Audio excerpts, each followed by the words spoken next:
Bismillahirrahmanirrahim. Assalamualaikum warahmatullahi wabarakatuh. Waalaikumsalam warahmatullahi wabarakatuh. Alhamdulillah, atas izin Allah kembali kita bertemu pemirsa, dan saat ini saya diterima lagi di kediaman Bandula gitu ya. Terima kasih. Kesediaannya diterima di tempat ini luar biasa, dan yang menjadi penting pemirsa, saya dapat hadiah. Jadi tadi kami bincang-bincang dan dapat hadiah satu buku. Ini buku pertama saja. Buku pertama. Harusnya buku kedua. Tapi satu yang terbit dulu. Inilah yang pertama terbit gitu ya.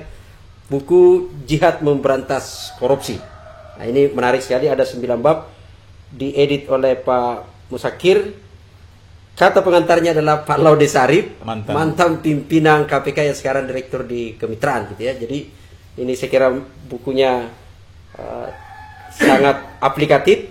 Kebetulan beliau juga Bandula adalah mantan penasehat KPK dan dulunya adalah wakil ketua di KPKPN. Gitu ya. Jadi saya kira betul, dan saya kira semua orang tahu lah kalau kita bicara SOP kode etik, kalau mau ditanya siapa yang menyusung apa semua, dari mana asal masalahnya, ya dari Bandula. Jadi tidak salah kalau kita, saya berterima kasih sekali mendapatkan buku ini. Tapi nanti lebih jauh kita akan berdiskusi itu. Seperti yang saya janjikan minggu kemarin gitu ya, kita akan berdiskusi lebih jauh soal ini kan gini, Ustaz. Jadi jujur belakangan ini kan sebenarnya ada banyak ribut-ribut gitu ya, soal heboh soal KPK gitu ya. Ada yang menyebut agak genit, ada yang menyebut bahkan sudah lupa sejarah gitu ya. Dan terakhir ada keluar SP3 terhadap kasus BLBI. Saya kira BLBI ini kan juga semua orang tahu. BLBI ini adalah kasus mega korupsi yang terbesar dalam sejarah Indonesia kalau kita lihat. Jadi dari 144 triliun, BLBI ini kan sebenarnya adalah skema pinjaman saja. Kalau betul gitu ya. Skema pinjaman dari pemerintah melalui Bank Indonesia ke program Bank 48 Bank di Indonesia ini yang gagal likuiditas gitu. Jadi likuiditas itu kemudian diberikan, ternyata bermasalah. Kalau membaca hasil audit BPK tahun 2017, ternyata total yang bermasalah 138 triliun. Kalau itu dibelikan kerupuk tenggelam di Depok. Kalau saya hitung-hitung, teman-teman di Kopel itu pernah menghitung, Ustaz. Kalau 138 triliun itu dihitung, sebenarnya selesai pendidikan kita. Karena kebetulan teman-teman di Kopel konsen terhadap infrastruktur pendidikan. Jadi sekarang ini darurat sekolah kita untuk pendidikan dasar itu kebutuhannya ada sebenarnya dari yang rusak ini sisa 1,3 juta. Kalau 138 triliun ini justru menyelesaikan 1,6 ruang kelas, 1,6 juta ruang kelas. Ya, dan hitungannya kalau satu ruang kelas satu sekolah dulu pada saat itu hanya 87 juta untuk RAB-nya gitu ya, dengan swasta kelola. Jadi hitungannya sebenarnya selesai gitu ya. Tapi yang terjadi bukannya ini, sekarang malah SP3. Jadi ribut sekarang di KPK. Nah, pemirsa, kita akan bincang karena saya kira ini tepat ya.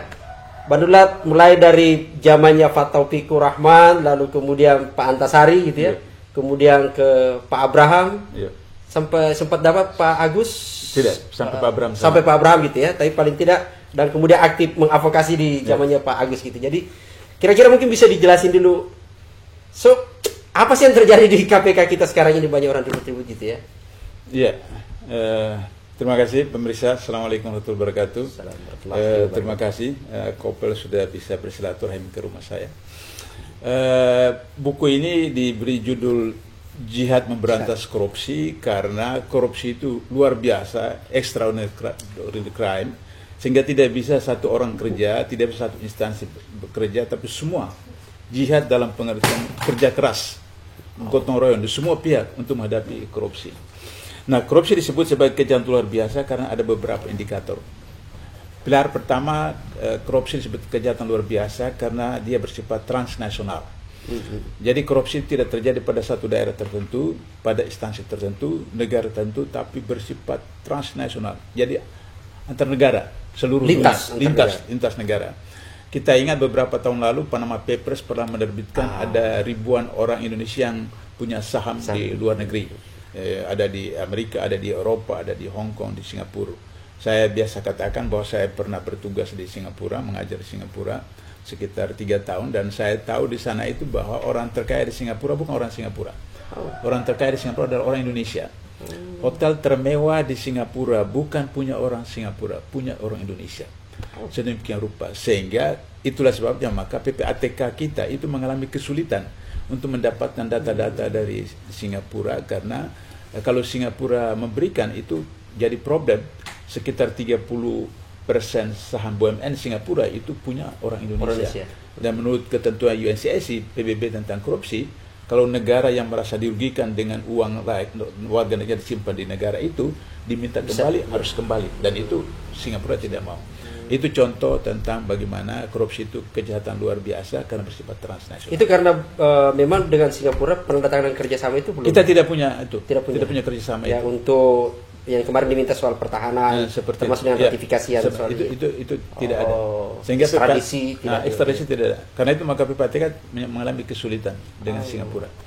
Yang kedua disebut kejahatan luar biasa karena pembuktian korupsi itu sukar. Kalau pencuri ayam, dia tangkap ayam berteriak, orang keluar gebuk dia, selesai. Kalau ditangkap dengan 362, tidak ada lawyer, tidak ada penangguhan penahanan, langsung seperti itu. Tapi kalau korupsi tidak bisa satu orang, harus lebih dari satu orang, sehingga pembuktiannya sukar. Kalau orang misalnya meninggal sudah beberapa tahun, untuk penegak hukum digali mayatnya, diautopsi, bisa diketahui penyebab kematiannya. Anda ingat kasus Suyono beberapa tahun lalu, oleh Densus dikatakan tidak apa-apa, kemudian ke dokter Muhammadiyah Jogja melakukan autopsi, ditemukan bahwa ini ada penganiayaan. Nah, itu kalau pidana umum. Tapi kalau pidana korupsi tidak semudah itu. Anda pukul jari sendiri, tekan tuts laptop, HP, transfer sekian juta, sekian miliar, sudah itu delete, selesai. Karena itu maka ada PPATK yang itu bisa men-trace seperti itu. Tapi karena orang Indonesia itu luar biasa pandainya, sampai list itu tidak mau bertugas di Indonesia karena begitu luar biasa, maka ada kala orang itu bisa mengirim uang atau membayar uang atau memberi hadiah tidak melalui transfer lagi. Ada tahun 2007 kalau tidak salah, seorang anggota DPR pusat dari daerah, saya lupa, Jambi atau Pulau Sumatera. Itu dia beritahu kepada orang yang akan memberikan hadiah kepada dia itu tidak melalui bank, tapi melalui money changer. Maka kemudian sore-sore dia dengan anak istrinya datang ke daerah Ratu Plaza itu, yang itu, datang ambil itu uang dari money changer, pakai tas kresek. Begitu mau naik mobilnya, teman-teman KPK. Bayangan kita itu kan kalau money changer kan orang datang tukar duit, uang, orang mau keluar gitu ya. Seperti itu. Nah, ini disuruh kirim ke money changer.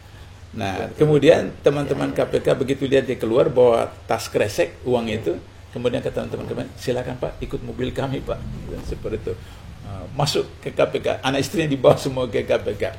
Nah, jadi betapa pembuktiannya sukar itu, sehingga kenapa KPK harus mempunyai satu kewenangan yang tidak dipunyai oleh instansi lain dalam soal korupsi, adalah penyadapan. Tanpa penyadapan, KPK tidak bisa tahu bahwa orang ini uangnya dikirim melalui money changer, seperti itu. Nah, oleh karena itu maka itulah indikator korupsi kejahatan luar biasa, karena pembuktiannya sukar. Yang ketiga, dampak korupsi itu luar biasa. Orang berpikir bahwa dampak korupsi hanya merugikan keuangan negara, APBN, APBD. Padahal sekarang musibah di NTT 100 orang lebih meninggal, 100 orang lebih kurang yang hilang. Kemudian di Sulawesi Tengah tahun lalu sampai luar biasa itu, di Donggala seperti itu. Kemudian Sulawesi Barat kemarin itu, kemudian di beberapa daerah yang lain seperti itu. Sekarang Malang ini. Malang lagi itu. Itu karena korupsi. Apa korupsi? Tentang bagaimana KKN antara pejabat daerah dengan para konglomerat ini, terjadi penebangan pohon, membangun gedung tidak pakai AMB dan seterusnya. Kemudian ketika hujan datang, banjir, tanah longsor, dan kemudian ribuan orang meninggal, ribuan bangunan rusak. Itu kerugian perekonomian negara. Di dalam Undang-Undang Tindak Pidana Korupsi pasal 2 dan pasal 3 disebutkan merugikan keuangan negara, garis biru perekonomian negara. Nah, Sehingga korupsi itu tidak hanya soal APBN APBD yang tertulis, Ya. tapi juga kerusakan lingkungan, kerusakan bangunan apa itu juga adalah korupsi yang itu kerugian negara. Sialnya teman-teman KPK mengajukan itu ke pengadilan tidak pernah diloloskan oleh pengadilan. Yang khusus itu untuk kerugian Untuk perekonomian negara itu. Mereka hanya mau yang statistik kuantitatif yang ada pada APBN APBD. Itu Jadi bukan pengaruh ketika diuji pasal 2 itu soal kata dapat merugikan kerugian negara itu. Tidak. Lain lagi itu ya. Itu alasan hakim itu adalah yang tertulis kuantitatif, kuantitatif di APBN dan APBD. Padahal Atau BPK sendiri sebagai auditor belum bisa ke situ ya. ternyata juga tidak bisa seperti itu. Nah, jadi itu dampak korupsi yang luar biasa sehingga kita lihat hari ini ada seorang anggota DPR ditangkap KPK, kemudian setelah dijatuhkan penjara 6 bulan kemudian istrinya minta cerai. Jadi korupsi itu sampai juga mempengaruhi keluarga. Maka kemudian karena korupsi ini dalam salah satu buku saya yang nanti belum terbit itu, nanti Indonesia itu bisa hilang dari peta bumi Karena korupsi. karena korupsi. Coba Kalimantan, itu dia tidak punya gunung berapi, tidak kena tsunami. Tapi tambang-tambang yang ribuan itu, yang jadi kolam-kolam besar, yang itu kalau kemudian air dari laut, kemudian ada gempa bumi di mana tsunami, itu bisa tenggelam itu Kalimantan, seperti itu. Itu termasuk Kepulauan Selayar, Pulau-Pulau Seribu, kemudian pada seterusnya. Dan kalau itu terjadi, Jakarta juga turut tenggelam tanpa reklamasi. Sekarang reklamasi itu akan lebih lagi mempercepat seperti itu. Itu dampak dari korupsi. Jadi dampak dari korupsi yang kedua adalah Indonesia bisa menjadi beberapa negara baru. Aceh, Papua Barat. Itu kapan-kapan saja. Kenapa? Karena provinsi-provinsi yang termasuk punya sumber daya alam yang tinggi, yang banyak, itu Aceh, Papua Barat. Nah, hari ini Papua itu termasuk provinsi yang termiskin di Indonesia. Papua Barat yang termiskin nomor 2 di Indonesia. Jadi wajar saja kalau mereka menuntut hak untuk mereka. Perbandingan antara orang miskin di Jakarta dengan orang miskin di Papua, orang miskin di Jakarta itu 3,5%, di Papua itu 27,%. Perbedaan yang jarak yang luar biasa itu karena korupsi. Padahal sumber daya alamnya luar biasa. Ada Freeport, ada apa segala. Tapi seperti itu. Nah, itu dampak dari korupsi. Yang ketiga, kemudian akibat korupsi kita akan menjadi jajan dari satu superpower atau 2 superpower. Kita lihat hari ini utang kita 6.000 triliun, dan itu akan ditambah lagi. Nah, kalau ditambah lagi bisa 2050 baru bisa dengan lunas. alasan COVID ini Macam-macam seperti itu. Tambah lagi. Bunga utang kita akhir Desember 2020 301 triliun. Bunga. Belum pohonnya, belum pokoknya. Bunganya saja 301 triliun. Baru bunga yang bertebaran. 301 triliun. Desember 2020. Nah, bagaimana dengan utang itu? Itu dampak dari korupsi. Nah, oleh karena itu, maka karena korupsi kejahatan luar biasa, maka organisasinya juga organisasi luar biasa. Extraordinary institution. Maka kemudian ketika reformasi, anggota DPR, MPR berpendapat bahwa karena kepolisian dan kejaksaan pada waktu itu, Orde Lama dan Orde Baru, tidak mampu melaksanakan tugas untuk memberantas korupsi, maka diperlukan satu lembaga khusus yang kemudian disebut dengan KPK. Jadi organisasinya khusus, manusianya khusus, SDM-nya khusus, hukumannya juga khusus. Nah, kita lihat bahwa kalau dalam hukuman KUHP pidana penjara, kalau perdata hukumannya adalah denda. Dalam undang-undang tindak pidana korupsi dua-dua digabungkan, orang di penjara dan juga denda. Bahkan kadang ada pidana tambahan. Terakhir itu pidana tambahan, cabut hak politiknya 5 tahun atau 10 tahun dan seterusnya.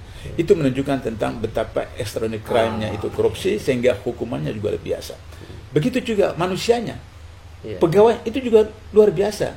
Saya berikan contoh, 2007 kami KPK perlu 100 orang pegawai baru. Yang mendaftar itu 27.000. Fresh graduate 27.000. Perlu 100, yang daftar 27.000. Yang lulus 45 orang. 27.000, lulus 20, lulus 45. lulus 45. Padahal perlu 100. 2004. Biasanya kalau orang sudah ada kuota ya 100 lah mau diambil gitu. Itu. Tapi ternyata tidak. Karena harus syarat yang harus persyaratan seperti itu. Kemudian 2004 KPK perlu penyidik dan jaksa yang dari KPK, maka kejaksaan mengirim 45 jaksa terbaik di seluruh Indonesia. Di tes di KPK cuma 4 orang yang lulus. Dari seluruh Indonesia. Nah, hanya sudah, 4. padahal di kejaksaan sendiri sudah diseleksi itu. Sampai di KPK 4 orang. Hanya 4 orang. Ini luar biasa pemirsa. Sehingga dengan begitu maka itu yang disebut dengan luar biasa. Organisasinya, manusianya, tapi juga undang-undangnya. Salah satunya tadi saya katakan hak untuk menyadap. Yang kedua, maka kemudian tidak boleh menerbitkan SP3. Itu dia. Kenapa tidak boleh menerbitkan SP3? Karena korupsi ini kejahatan luar biasa. Sehingga kemudian KPK harus super hati-hati. Sehingga ketika menetapkan seorang menjadi tersangka, 99% orang itu dijatuhi hukuman di pengadilan.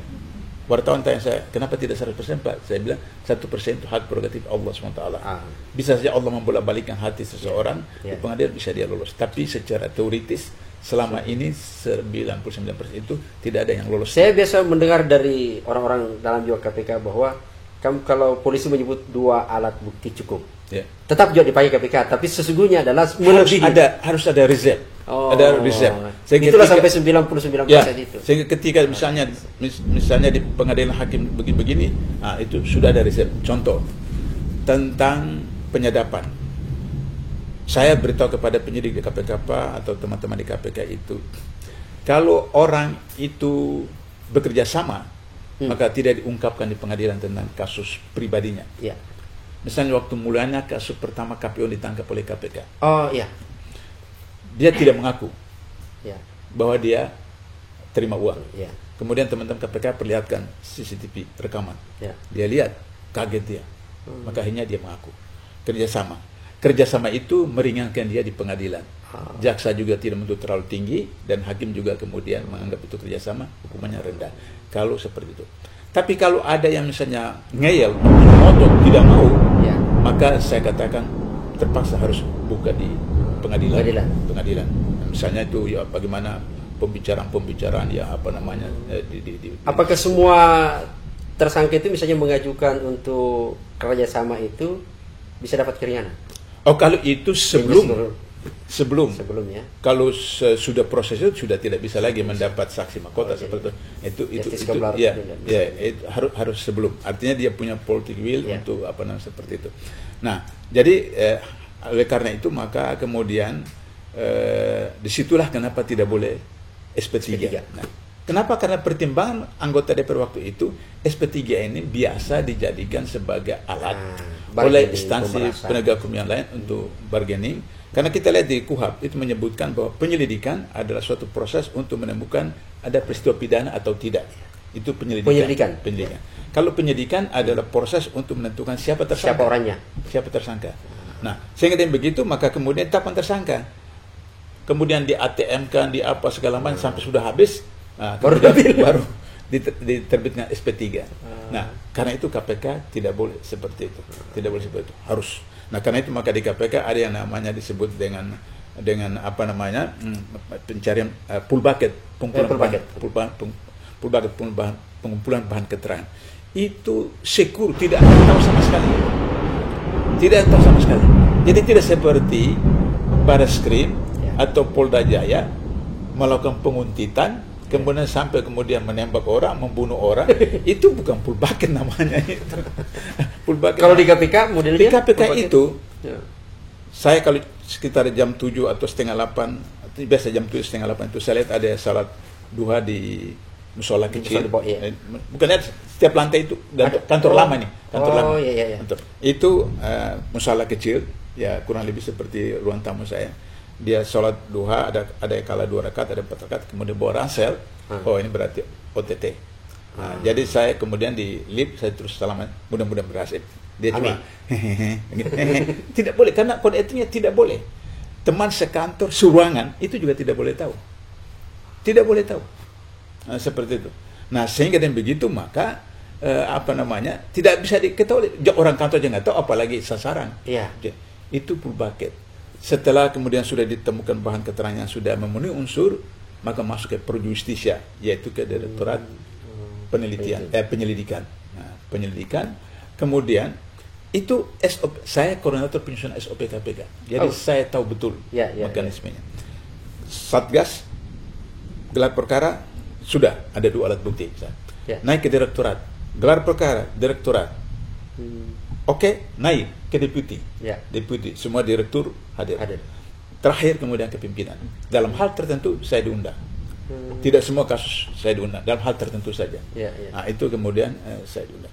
Nah, setelah sudah oke, baru kemudian penyidik atas nama pimpinan menerbitkan Surat tersangka. penentikan tersangka, penyidikan seperti itu. Jadi itu melalui tahapan sedemikian rupa. Saya memberikan contoh tentang betapa luar biasanya itu dalam proses itu. Sekali waktu satu kasus, saya juga hadir, deputi-deputi yang hadir dan pimpinan sudah disahkan tetap tersangka penyidikan. Tapi kemudian seorang pimpinan KPK itu sadar bahwa direktur penuntutan tidak ada. Oh, terus dia bilang, coba cari penuntutan di mana? Dicari. Cari datang. Kemudian ditayangkan lagi, kurang lebih 15 menit. Dia bilang, belum bisa, Pak. Untuk jadi tersangka. Bayangkan, semua kami sudah tetapkan mulai dari apa namanya, penyidik, kemudian sampai kepada apa namanya, tingkat pimpinan, penasihat sudah setuju. Hanya karena ada satu orang yang masih ragu. Direktur penuntutan mengatakan belum cukup. Harus ulang lagi. Penasihat yang samping saya mengatakan, kenapa? Saya bilang, kita ini cuma di lapangan, di belakang. Yang terjun di lapangan itu mereka, JPU. Dan itu dia akan bertarung di lapangan, di medan lapangan, di pengadilan nanti. Itu menyangkut KPI dia, menyangkut harga diri dia, menyangkut prestasi. Karena di KPK itu kinerja yang dinilai. Jadi kalau misalnya gagal, itu mempengaruhi kinerja dia. Seperti itu. Nah, oleh karena itu maka kemudian itu saya ingin buktikan bahwa jangan karena misalnya pimpinan mengatakan laksanakan, tidak. Dalam kode etik KPK saya ingat betul ada pernyataan begini. Pegawai dilarang melaksanakan perintah atasan yang bertentangan dengan peraturan perundang-undangan. Oh, itu yang dasar. Jadi pegawai boleh saja? Boleh. Oh, Nah, karena itu maka saya tidak setuju Undang-Undang Nomor 19 tahun. Jadi artinya sebenarnya yang revisi Undang-Undang KPK kemarin bahwa harus ada izin ke Dewan Pengawas untuk sadap itu tidak berlaku harusnya. Sebab dengan menjadikan mereka ASN itu yang saya menolak keras. Karena kalau di ASN tidak ada istilah tidak. Di ASN siap laksanakan. Di KPK tidak. Yang dulu begini, sekarang dia begini. Nah, seperti itu. Sehingga itu banyak yang keluar dari KPK. Mereka yang swasta yang sudah biasa dengan cara kinerja besar macam. Nah, termasuk yang jubir apa semacam seperti itu. Kemudian mau dijadikan ASN. Yang itu seperti apa namanya dicucu kerbau seperti itu, enggak mau seperti itu. Itulah sebabnya maka kemudian SP3 itu tidak dibenarkan di KPK. Nah, sekarang dibenarkan. Kenapa? Kita lihat hasil survei KPK 2019 itu menunjukkan tentang bagaimana seseorang mau menjadi caleg anggota DPR pusat di Pulau Jawa. Kalau dia tokoh itu minimal 1M. Yang dimaksud tokoh itu katakan seperti UAS, Agim, nah itu 1M. Kalau bukan tokoh minimal 5M. Biaya untuk kampanye. Untuk bisa terus. Kos politik termasuk kenakalan politisinya. Minimal 5M sampai 20M. Dari mana uang mereka? Maka Taipan datang. Anda tahu terima bersih. Kami yang proses. Lantas kemudian apa teknik prestasinya? 2. Pertama proyek, kedua undang-undang. Nah, maka kemudian kita lihat proyek-proyek. Baik di daerah maupun di nasional. Kemudian undang-undang. Nah, undang-undang itu yang kita lihat dalam suasana COVID-19, undang-undang Minerba, undang-undang COVID-19, undang-undang KPK, dan undang-undang Cipta Kerja. Dalam waktu COVID-19 diloloskan. Kenapa? Karena orang yang menolak, yang membantah, itu kan pakai host menekan itu, unmute dan mute itu. Jadi tidak bisa. Tapi ini kan menarik, gitu ya. Jadi kalau kita lihat kan prosesnya, sisa 1% untuk orang menyatakan tidak terbukti. Karena itu kuasa tadi itu ya, jadi hak prerogatif itu. Artinya tidak sembarang orang untuk bisa jadi tersangka di KPK. Nah, kita kembali misalnya di BLB gitu ya, karena BLB ini kan menarik. Ketika dinyatakan tersangka oleh KPK, saya harus jelaskan secara jujur bahwa kasus BLBI bukan domain KPK. Karena kita tidak menganut kasus retroaktif. Indonesia tidak berlaku surut. Kasus BLBI terjadi pada zaman Orde Baru. KPK belum ada. Ya. maka itu adalah domainnya kepolisian dan kejaksaan. Tapi ketika dalam penanganan kasus BLBI, Ya. Oh iya, betul. Penanganannya ya. penanganannya itu terjadi ada penyimpangan, ada korupsi, ada penyuapan, maka KPK masuk. Oh, saya ya. Seperti itu. Paham. Jadi bukan BLBI-nya Bukan. asli. Jadi pada saat swab yang AIN itu, seperti ya. itu. Maka kemudian masuk. Nah, kekeliruan daripada teman-teman di KPK itu adalah hanya fokus pada pasal penyuapan itu. Nah, seperti itu. Padahal atau pasal merugikan keuangan negara Ya, seperti itu. Nah, Tumenggung dibebaskan oleh Mahkamah Agung dengan alasan tidak ada kerugian keuangan negara. Ya. Padahal dalam 30 perbuatan korupsi di Undang-Undang Tindak Pidana Korupsi itu yang merugikan keuangan negara cuma 2 pasal. Pasal 2 dan pasal 3. 28 perbuatan korupsi merugikan keuangan negara. Tidak merugikan keuangan negara. Jadi mestinya KPK bisa menggunakan pasal-pasal lain Ya. untuk masuk ke situ. Contoh kasus Setia Novanto. Ya. Begitu ditetapkan tersangka, dia pra-peradilan. Kemudian masuk rumah sakit. Ya. Masuk rumah sakit. Tabrak Begitu tiang listrik. pra-peradilan sembuh, dia keluar. Ya. Dia keluar. KPK tetapkan lagi sebagai tersangka lagi dan pasal yang lain. Maka kemudian tabrak tiang listrik, kemudian masuk penjara. Nah, itu sebenarnya pengalaman itu harus diulangi. Seperti itu. Sehingga untuk kasus BLB bisa pakai pasal. Jadi harusnya Syafruddin Temenggung itu bisa diambil ke situ. Iya, jadi artinya bahwa bisa melakukan, katakanlah yang sudah, saya harus jelaskan bahwa KPK 100% tidak bersalah 100%. Ada kesalahannya, Ya, tapi tidak 100%. Kenapa? Karena dalam pasal 40 Undang-Undang 2011 Undang-Undang 19 tentang KPK itu disebutkan KPK setelah penanganan kasus setelah 2 tahun harus SP3. Ya. Karena sudah 2 tahun, maka kemudian KPK menetapkan SP3. Kalau tidak, maka dia melanggar undang-undang itu. Tapi dia bisa kemudian menetapkan kembali sebagai proses ulang dengan melakukan kembali bisa penyelidikan ulang.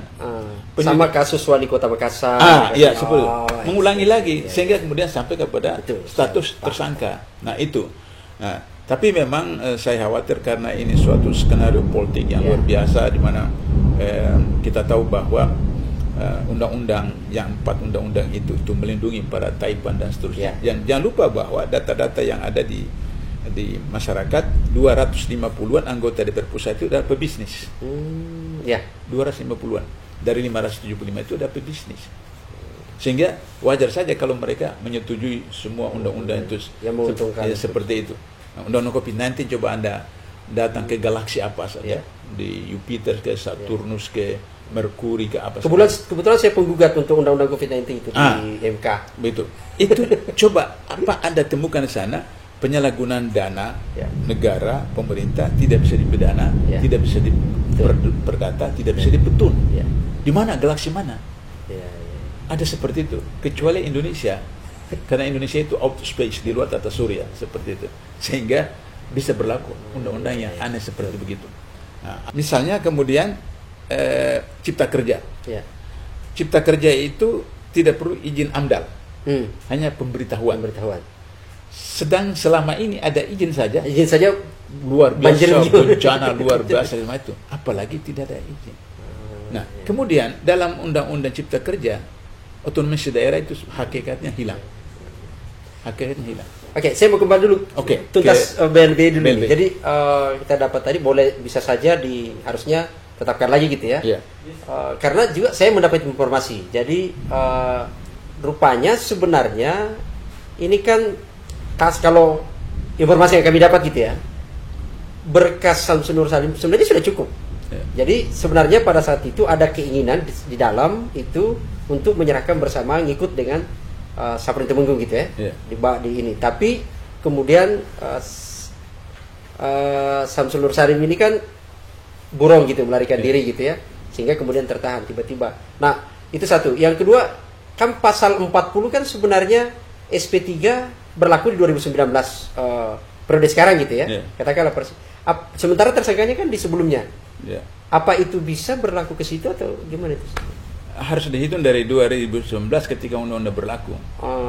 Karena undang berlaku 2019. 19 ya. Maka dihitung itu. Tapi saya mau ingatkan teman-teman di KPK yang baru-baru misalnya. Ketika saya masih di KPK, saya ingat 2006 itu ada satu gubernur di Kalimantan, saya tidak usah sebutkan apa, itu hampir 3 tahun baru ditangkap. Baru ditangkap. Karena tadi saya katakan korupsi itu pembuktiannya sukar, karena luar biasa menjelimetnya seperti itu. Nah itu 3 tahun baru ditetap menjadi tersangka, baru ditangkap.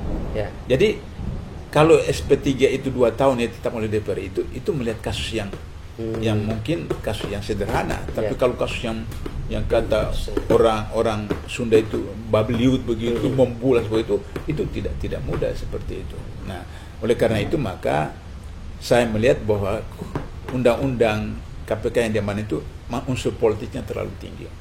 Unsur politiknya terlalu tinggi untuk melindungi para konglomerat, melindungi para taipan, melindungi artinya SP3 ini tidak berdiri sendiri lah. Tidak berdiri sendiri. Karena itu untuk kepentingan orang-orang yang memang sudah punya kasus. Yang sudah didesain, kenapa ada revisi, memang untuk ini gitu ya. Itu seperti itu.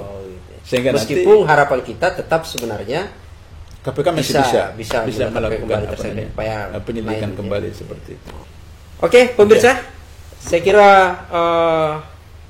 diskusi kita menarik soal ini ya. Jadi BLBI ini adalah korupsi yang sangat luar biasa. Kejadian tadi banyak pembelajaran yang kita dapat dan sekaligus informasi. Tapi menjadi penting kalau seandainya KPK kita masih bisa harapkan gitu ya, KPK ini itu ternyata masih ada upaya yang bisa dilakukan. Dan ada banyak contoh yang pernah diceritakan tadi, diinformasikan. Kasus Setia Novanto gitu ya. Kemudian ada wali kota Makassar pernah pra peradilan gitu ya, lalu kemudian ini ada banyak kasus lain. Jadi saya kira tadi rekomendasi itu menarik masukannya. Kalau seandainya masih ini ada memang kemauan kuat, maka masih bisa itu kemudian dilakukan proses penyelidikan baru untuk kemudian tersangka. Saya mau tutup tambahan. Kasus Nazarudin. Nazarudin itu bendahara partai penguasa waktu itu, Partai Demokrat, di anggota DPR. Ketika dia lari ke Singapura, kemudian ke Malaysia, kemudian ke Thailand, ke China, kemudian Kolombia. Tapi karena presiden punya political will untuk memberantas korupsi, maka kemudian dia perintahkan Mabes Polri untuk membantu KPK, dan kemudian berangkat ke Kolombia, KPK dengan polisi untuk kemudian berhasil menangkap. Saya mau kaitkan dengan political will dari pemerintah untuk memasuk. Sehingga amandemen undang-undang KPK, kalau presiden punya political will, dia tidak akan benarkan DPR untuk bisa mengubah prinsip-prinsip dasar tentang bagaimana penyadapan, bagaimana SP3, bagaimana ASN dan seterusnya. Itu kalau misalnya presiden punya political will untuk memberantas korupsi. Itu bukti bahwa presiden tidak punya political will. Bahkan terakhir beliau tidak tanda tangan itu undang-undang nomor 19. Jadi 2019. Kalau istilahnya teman-teman itu gelombang aksi yang begitu besar ternyata tidak mampu menembus tembok di Senayan sana, plus di Istana Negara. Itu saking kuatnya tembok itu gitu ya. Ada banyak catatan yang kita dapatkan. Yang menjadi penting adalah bahwa korupsi itu seperti dalam buku tadi gitu ya. Jadi ini bukunya. Seperti dalam buku ini jelaskan bahwa korupsi itu jihad memberantas korupsi, itu artinya adalah kesungguh-sungguhan semua pihak. Jadi bukan hanya satu orang, bukan hanya 2 orang, tapi semua pihak. Kita semua harus bersama-sama menyatakan lawan para koruptor. Dan siapapun yang bersama dengan para koruptor itu, berarti dia adalah bagian yang menikmati korupsi itu. Selamat sampai kita berjumpa di sesi berikutnya. Assalamualaikum warahmatullahi wabarakatuh.